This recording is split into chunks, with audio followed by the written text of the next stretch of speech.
Él es investigador también de la Escuela de Salud Pública de Harvard y lo invitamos para que nos ayudara a interpretar lo que dijo Eric Fielding y que se hizo pues todo un debate en redes sociales. ¿Qué es lo que quiso decir el doctor? Doctor, buenos días. Hola, buenos días, Luis Alberto. Mira, en realidad aquí hay varios elementos que tenemos que discutir. El primero de los cuales es quién es realmente un experto en el tema, ¿no? Exacto. Yo soy un investigador dedicado más que nada a la evaluación de riesgos ambientales, algunos de los cuales que tienen que ver con la exposición a elementos infecciosos de enfermedades de transmisión viral. Sin embargo, el doctor Feigelding es un experto en nutrición. Entonces, él se ha mostrado varias veces, yo creo que un poco alarmista en los temas que toca y en muchos casos también simplemente erróneo. En el caso en cuestión, creo que hizo una exageración y una mala interpretación sobre lo que se conoce como la tasa de positividad, que tiene que ver cuántos casos positivos se detectan por las pruebas, el total de pruebas administradas. En otros contextos, esta métrica, esta medición indica qué tan prevalente es la infección, pero más que nada se utiliza para ver cuántos test hacen falta de administrar. En México sabemos que desde un principio la posición fue explícita de seguir el modelo Centinela, en el cual no se iba a hacer un uso extensivo de las pruebas para determinar qué tan alto era el nivel de incidencia de COVID-19.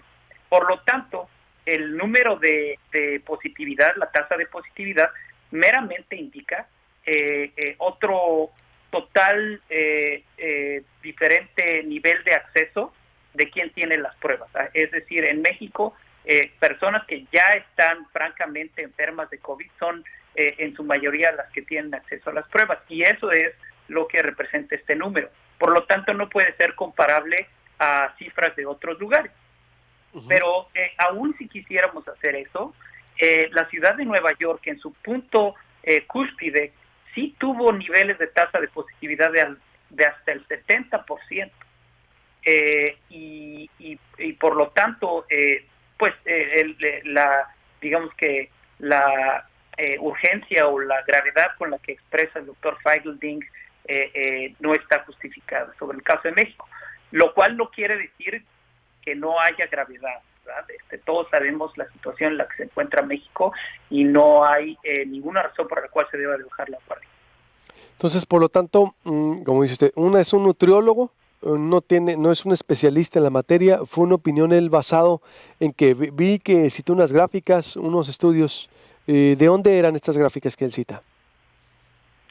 Son de un proyecto de publicación de datos abierta, y los datos son correctos. No son datos que tengan algún sesgo o que sean falsos.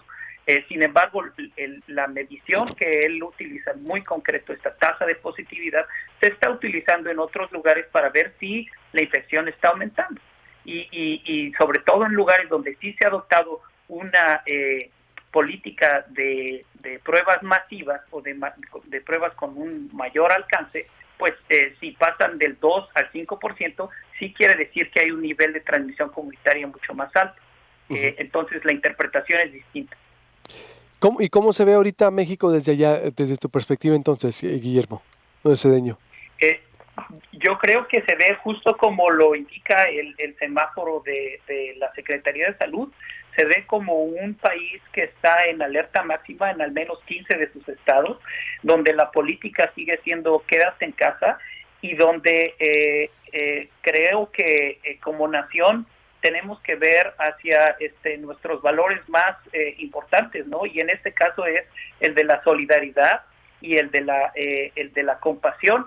Sabemos que no pudimos, muchos no pueden quedarse en casa, y tiene que ser el resto de la sociedad que sí puede ofrecer apoyo, los que ofrezcan ese apoyo.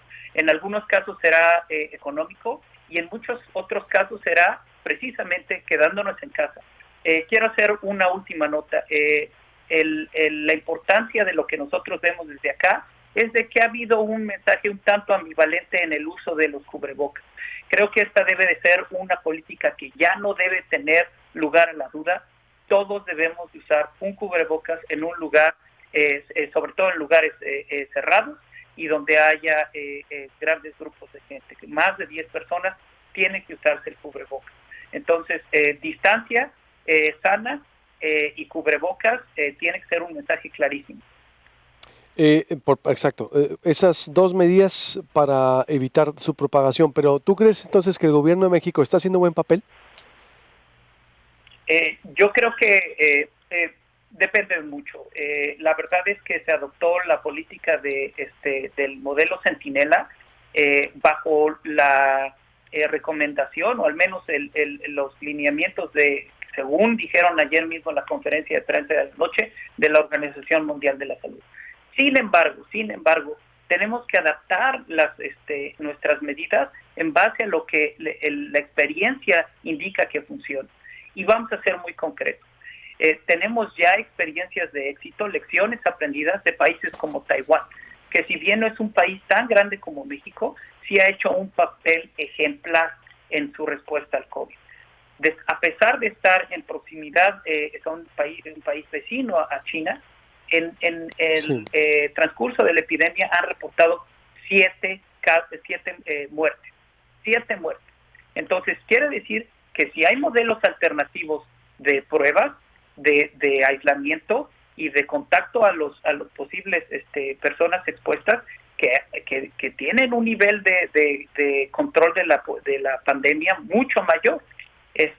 Yo creo que estamos en el momento y creo que lo estamos viendo no a nivel país, pero sí en lugares más localizados como la Ciudad de México, donde hay un mensaje claro sobre mascarillas y donde se está ampliando la capacidad de entregar a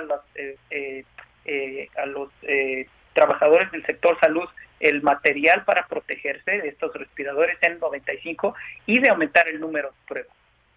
Muy bien, pues ahí está la anotación, doctor, y por lo tanto, como dices, nos quedamos con eso, todos con mascarilla, con cubrebocas y sana distancia. Eso sí, todos tenemos que traer ya por la ambivalencia que ha habido de la política del gobierno federal, ¿no? Entonces, me quedo con eso. Sí. Gracias, doctor. Buenos días. Otra visión del doctor de Harvard, por eso, a ver, es mucho cuidado que no porque sea Harvard y que veas en Twitter, hay que ver quién lo dice y cómo lo dice. Entonces, el cuidado, yo creo que es muy importante lo que nos dijo el doctor Guillermo Cedeño, que es investigador de la Escuela de Salud Pública de Harvard y él sí le entiende y sabe lo que dice. Hospital San José.